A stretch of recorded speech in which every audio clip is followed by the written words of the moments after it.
आप सभी बच्चों का स्वागत है हमारे इस चैनल पर। आप सभी बच्चों को क्लास 12 की फिजिक्स फर्स्ट चैप्टर की जो सीरीज चल रही है, जिसमें मैंने आपको 2 क्लास प्रोवाइड करा दिया है। आज ये तीसरा क्लास है।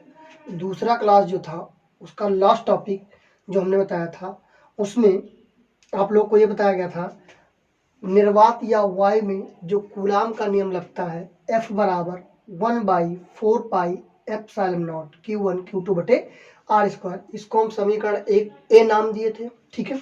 और एट लास्ट बताए थे एप्सिलॉन नॉट की बीमा m पर -1, l पर -3, t पर 4 और a पर 2।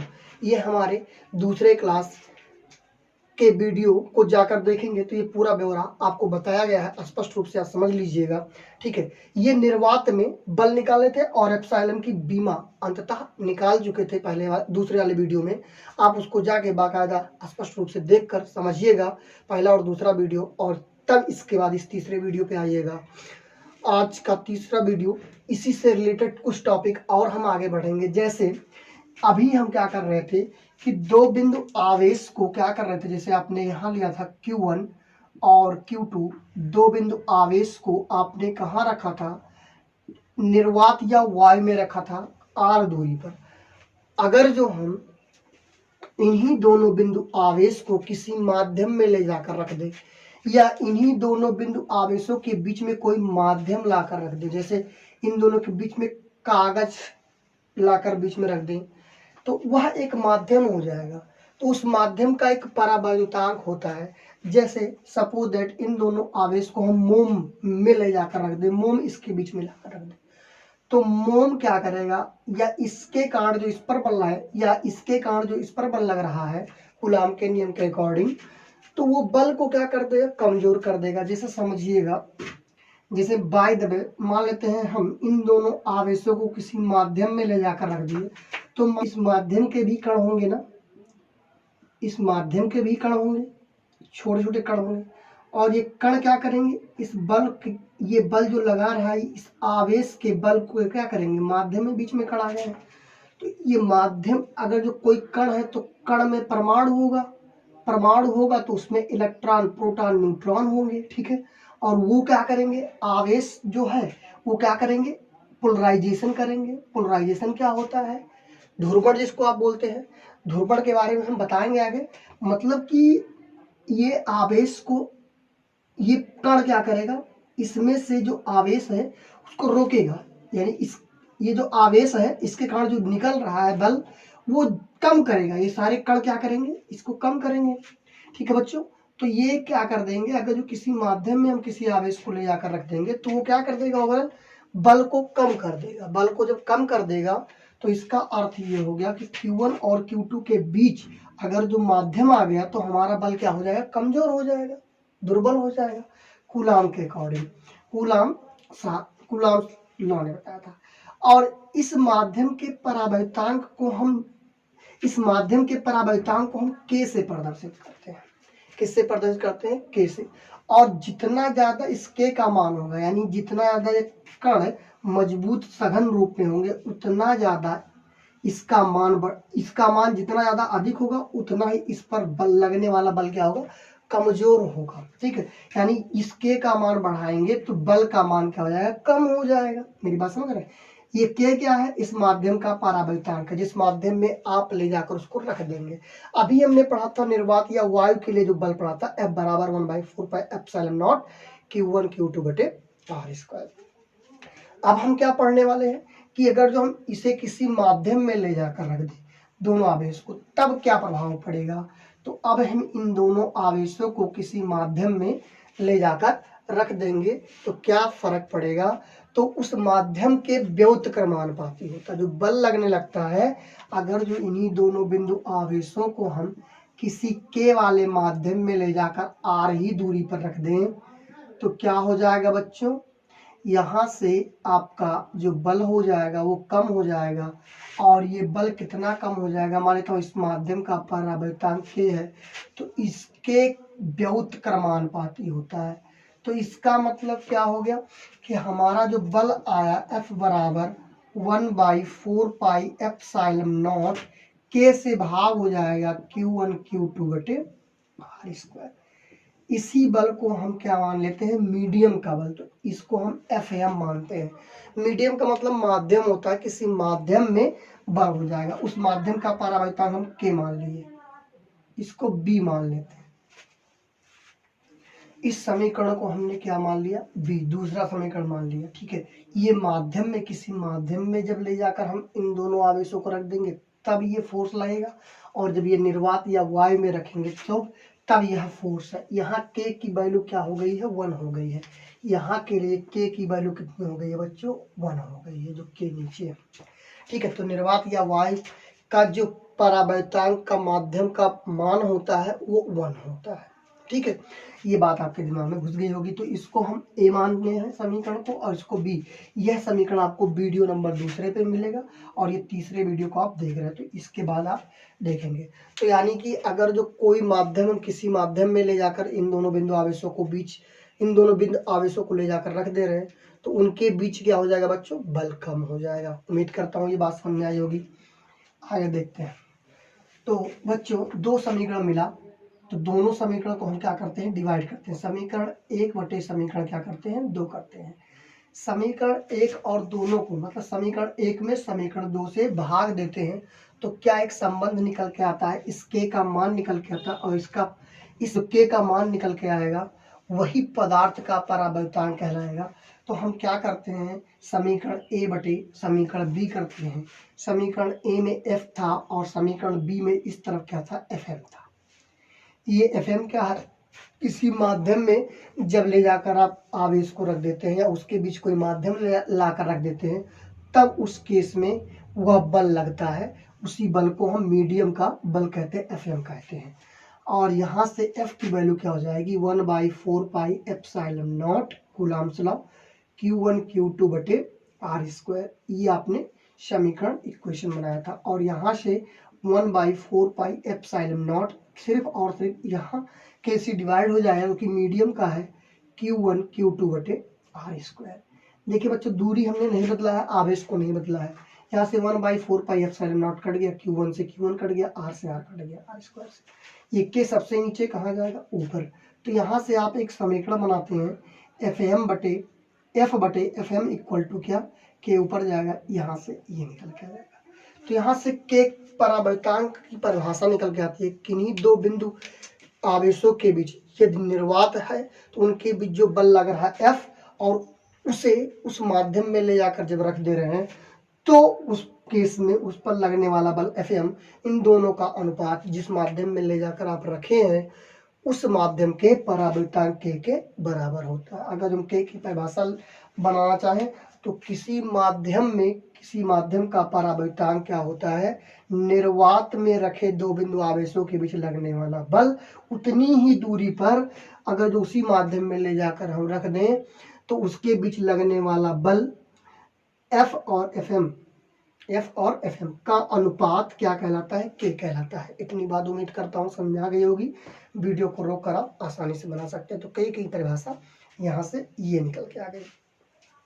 देखिए समीकरण B से आप देखते हैं, समीकरण B यही है नीचे वाला। समीकरण B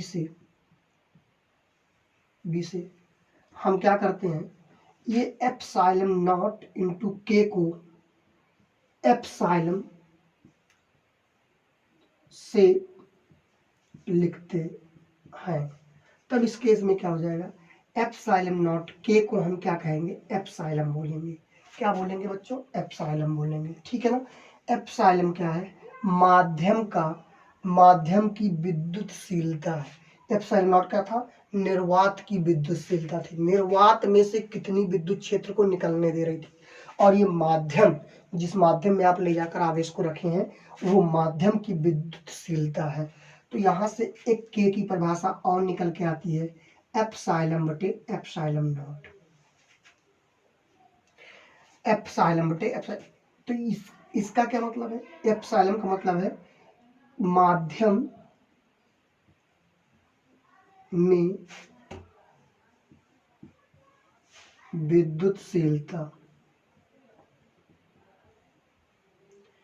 और ये क्या है, एप्सिलॉन नॉट निर्वात या वायु में विद्युतशीलता है। ठीक है बच्चों, तो यहां से एक परिभाषा और के निकल के आती है कि किसी माध्यम की विद्युतशीलता तथा निर्वात की विद्युतशीलता का अनुपात उस माध्यम का परावर्तनांक के कहलाता है। उम्मीद करता हूँ ये बात समझ में आ गई होगी बच्चों। मोबाइल से ही वीडियो रिकॉर्डिंग की जा रही है बच्चों, आपके लिए बहुत मेहनत की जा रही है। आप लोग को समझ में आए, अच्छी तरीके से आप नॉलेज प्राप्त कर ले, अच्छी तरीके से आपका बोर्ड में अच्छा नंबर आए, उसी लिए ये प्रयास किया जा रहा है। ठीक है, तो आप लोग क्या करेंगे, इस चैनल को अधिक से अधिक सपोर्ट करेंगे बच्चों। ठीक है, आइए आगे टॉपिक देखते हैं। कुछ बातें हैं नोट करके हम नोट डाउन करेंगे। कुछ बातें क्या है, जैसे आपने अभी के को पढ़ा, के को आपने क्या पढ़ा, F/FM। ठीक है, F/FM आपने अभी जस्ट पढ़ा है। ठीक है ना बच्चों, तो F क्या है, ये निर्वात या वायु में विद्युतशीलता है, और FM क्या है, किसी माध्यम में विद्युतशीलता है। अब बताइए कौन सा बल ज्यादा है। यहाँ F निर्वात वाला बल हमेशा ग्रेटर देन होता है मीडियम के अकॉर्डिंग। ठीक है, यानी ये कम हुआ, और कम से कभी भी ज्यादा में भाग देंगे तो हमेशा इसकी वैल्यू अधिक आएगी 1 से, तो K always is greater than 1 होगा। ठीक है, K का मान हमेशा 1 से बड़ा होगा।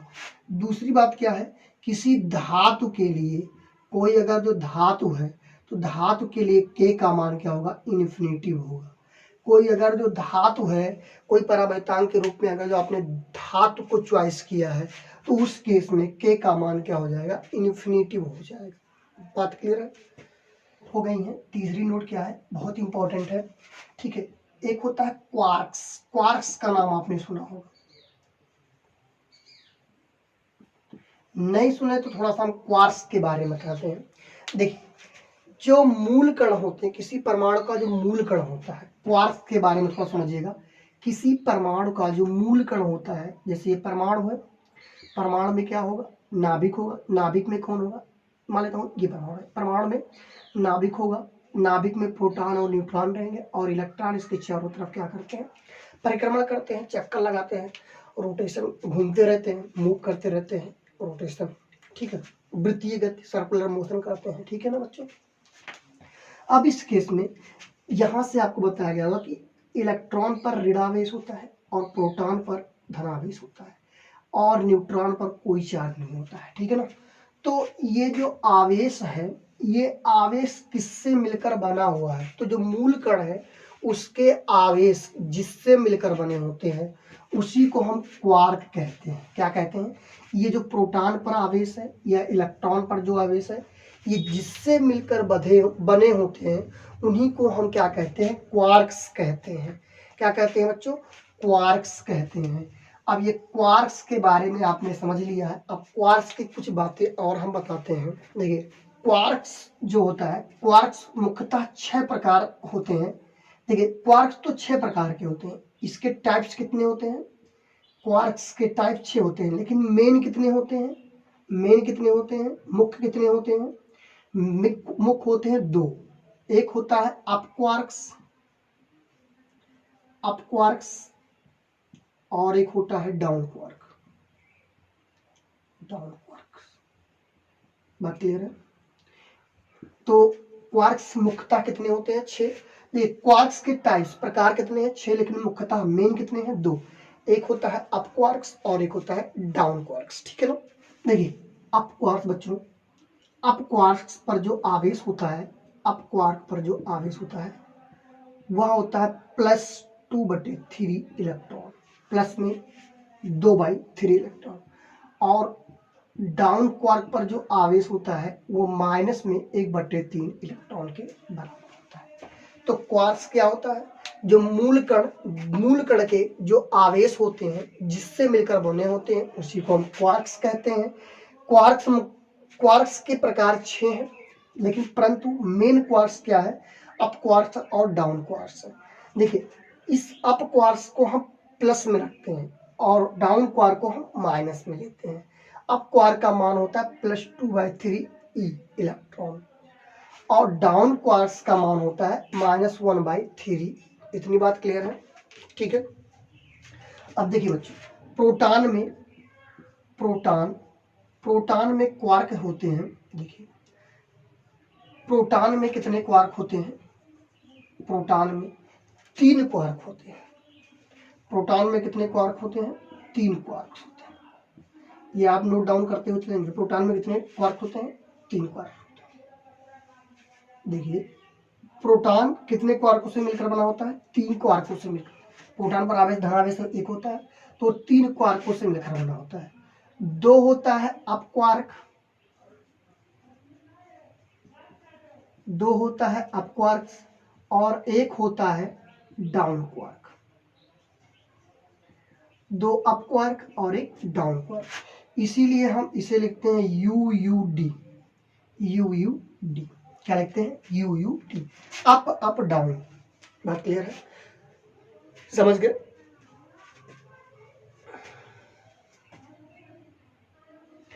तो प्रोटॉन का जो संगठन हुआ, प्रोटॉन का संगठन क्या होता है? UUD, अप अप, मतलब 2 अप और 1 डाउन। और न्यूट्रॉन का जो संगठन होता है, न्यूट्रॉन का संगठन होता है UDD। इसका मतलब एक क्या होता है? एक अप क्वार्क होता है, अप क्वार्क, और 2 डाउन क्वार्क होते हैं, डाउन क्वार्क होते हैं। एक अप क्वार्क होता है और 2 डाउन क्वार्क होते हैं। मेरी बात क्लियर है? प्रोटॉन 3 क्वार्क से मिलकर बना होता है, 2 अप क्वार्क होता है और 1 डाउन क्वार्क होता है। न्यूट्रॉन 3 क्वार्क से मिलकर बना होता है, 1 अप क्वार्क होता है और 2 डाउन क्वार्क होता है। UDD UUD। इतनी बात क्लियर है बच्चों? अब हम क्या निकालते हैं? जैसे हमने कूलाम का नियम पढ़ा, तो कूलाम के नियम में आपने बल को पढ़ा है। तो अगर जो 2 इलेक्ट्रॉन है, ठीक है ना, 2 इलेक्ट्रॉन है और इन दोनों इलेक्ट्रॉनों के बीच की दूरी 1 मीटर, क्वेश्चन बना रहे हैं, ठीक है। क्वेश्चन बन गया है कि हमारे पास 2 इलेक्ट्रॉन है, ठीक है ना, तो ये 2 इलेक्ट्रॉन के बीच की दूरी अगर जो हम 1 मीटर मान लें, तो इनके बीच कितना बल लगेगा और कौन सा बल लगेगा, ये हम क्वेश्चन को समझते हैं। तो बच्चों 2 इलेक्ट्रॉनों के बीच में हमको बल की गणना करनी है और कौन सा बल निकलेगा अगर दोनों इलेक्ट्रॉनों को हम 1 मीटर की दूरी पर रख दें, ठीक है। तो पहली बात, दोनों इलेक्ट्रॉन है, समान समान चार्ज है, तो समान चार्ज हमेशा क्या करते हैं? प्रतिकर्षण करते हैं, रिपेल करते हैं, अंग्रेजी में बोलते हैं उसको repel. Similar charge is always repel, opposite charge is always attract. अगर जो प्लस प्लस होगा तब भी क्या करेगा? प्रतिकर्षित करेगा। माइनस माइनस होगा तब भी क्या करेगा? प्रतिकर्षित करेगा। परंतु अगर जो प्लस और माइनस है तो क्या कर लेगा? आकर्षित कर लेगा। तो बच्चों इसके बीच में कितना बल लगेगा? देखिए यहाँ से इलेक्ट्रॉन है तो Q1 इलेक्ट्रॉन दिया और इलेक्ट्रॉन पर आवेश कितना? 1.6 × 10⁻⁻19 कूलाम होता है। ये बात आप जानते होंगे। तो यहाँ भी Q2 भी आपका वही हो जाएगा, क्योंकि ये भी इलेक्ट्रॉन ही है, तो यहाँ से आपका ये भी इतना कूलाम हो जाएगा, ठीक है ना। तो हम बस फार्मूले का प्रयोग करके बल की गणना कर लेते हैं।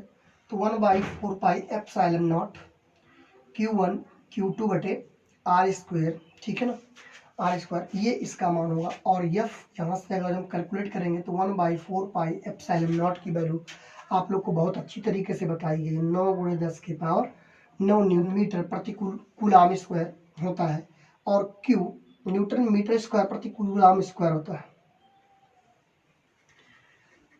और आप लोग को अच्छी तरीके से 1/4πε0 का मान बताया गया है 9 × 10⁹ न्यूटन मीटर स्क्वायर प्रति कूलाम स्क्वायर बताया गया है।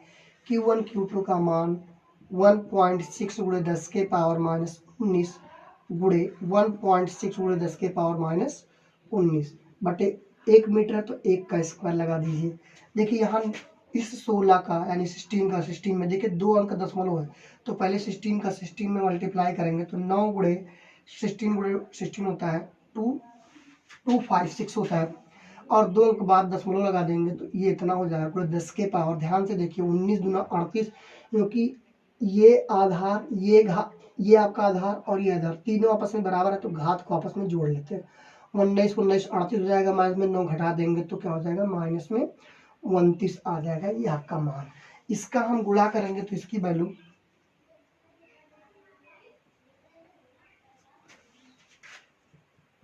23.04 गुणे 10 के पावर माइनस 29 आ जाएगी। ठीक है, तो यहाँ से हम इतने न्यूटन का बल यहाँ लगा रहे हैं इन दोनों आवेश के बीच। बहुत कम है, देखिए 10 के पावर माइनस 29, तो दो इलेक्ट्रॉनों के बीच की जो दूरी है अगर जो 1 मीटर रखी जाए तो इनके बीच जो लगने वाला बल होगा वो 23.04 गुणे 10 के पावर माइनस 29 न्यूटन के बराबर होगा। तो बहुत कम है ना ये बल, तो ये बल पता ही नहीं चलेगा। 1 मीटर की दूरी पर रख दोगे इलेक्ट्रॉन को तो पता ही नहीं चलेगा कि बल लग रहा है कि नहीं लग रहा है। तो ये बात अपने दिमाग में बिठा लीजिएगा। ठीक है, बहुत कम बल लगेगा। क्लियर है। अब हम कूलाम के सदिश रूप को पढ़ेंगे। तो आपका जो अगला हेडिंग रहेगा बच्चों, कूलाम के नियम का सदिश रूप। कूलाम के नियम का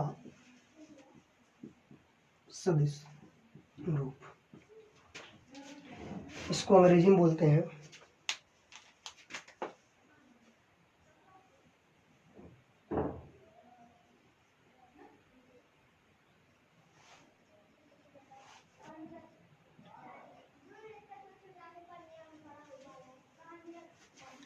जो हेडिंग है आपका कूलॉम्स के नियम का सदिश रूप, इसको अंग्रेजी में आप लोग लिखेंगे Coulomb's law in vector form. Vector form, अब हम देखते हैं कूलाम के नियम को।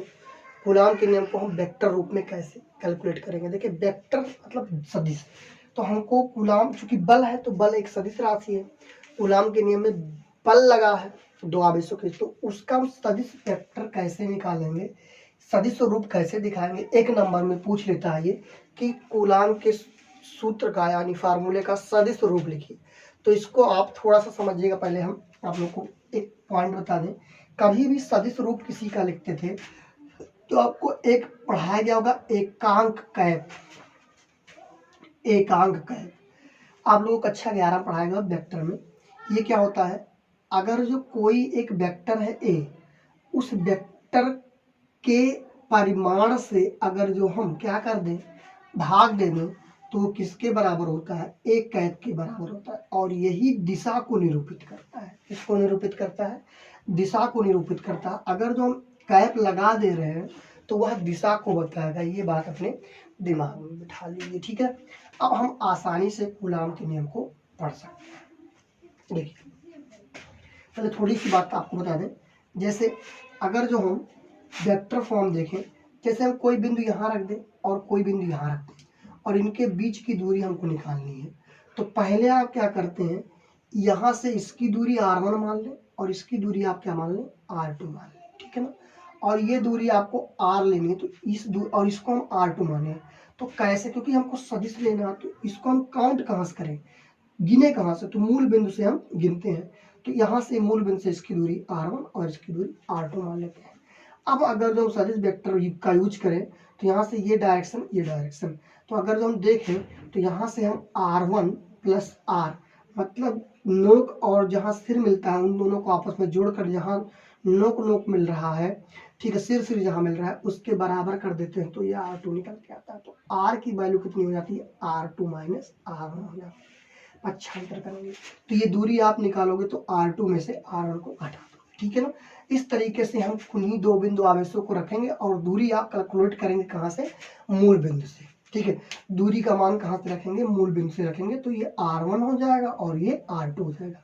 इसको हम शॉर्टकट बताएंगे आपको। ठीक है, और यहाँ से हमने r की वैल्यू r2 माइनस r1 निकाल दी। एक बात इसको समझ लीजिए। ठीक है, अब हम आते हैं पॉइंट बनाते हैं, आवेश को बनाते हैं और उसको सॉल्व करते हैं। हम क्या कर रहे हैं, एक बिंदु आवेश ले रहे हैं Q और एक बिंदु आवेश ले रहे हैं,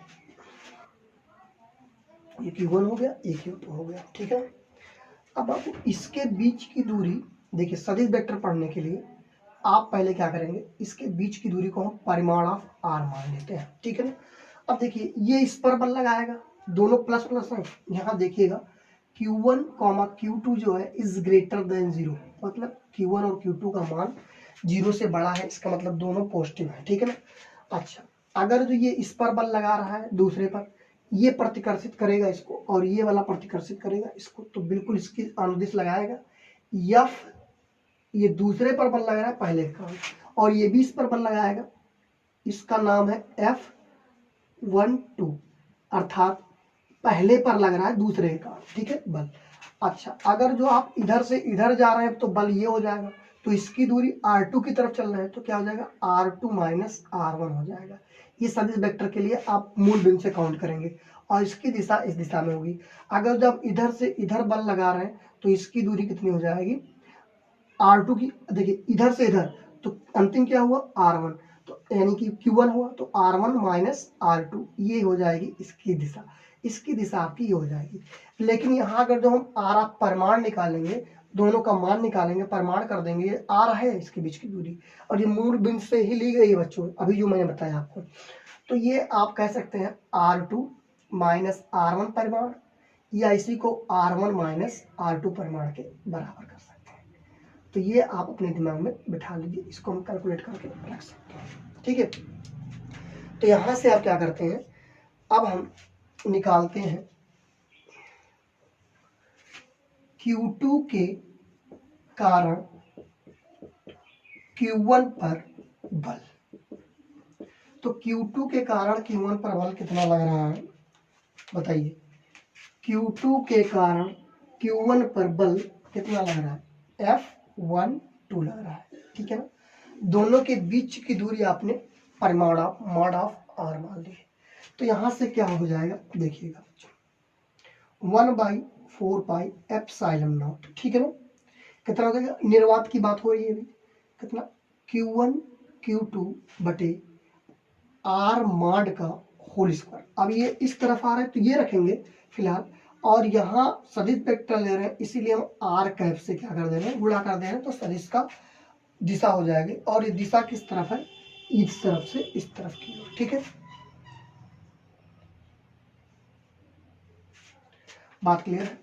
अच्छा, इस आर को हम किस तरफ ला रहे हैं, इधर से इधर पर बल लगा रहे हैं, तो इसकी दूरी R1 माइनस R2 रखेंगे, तो ऐसे 1/4 पाई एप्सिलॉन नॉट। अच्छा, जैसे हमने बताया अभी ए कैप की वैल्यू क्या होती है, यहाँ से vector of a mod of a, ठीक है। तो ऐसे आर की भी वैल्यू हो जाएगी Q1 माइनस Q2 बटे mod of R square into R को ले सकते हैं आर मॉड ऑफ और मॉड ऑफ आर।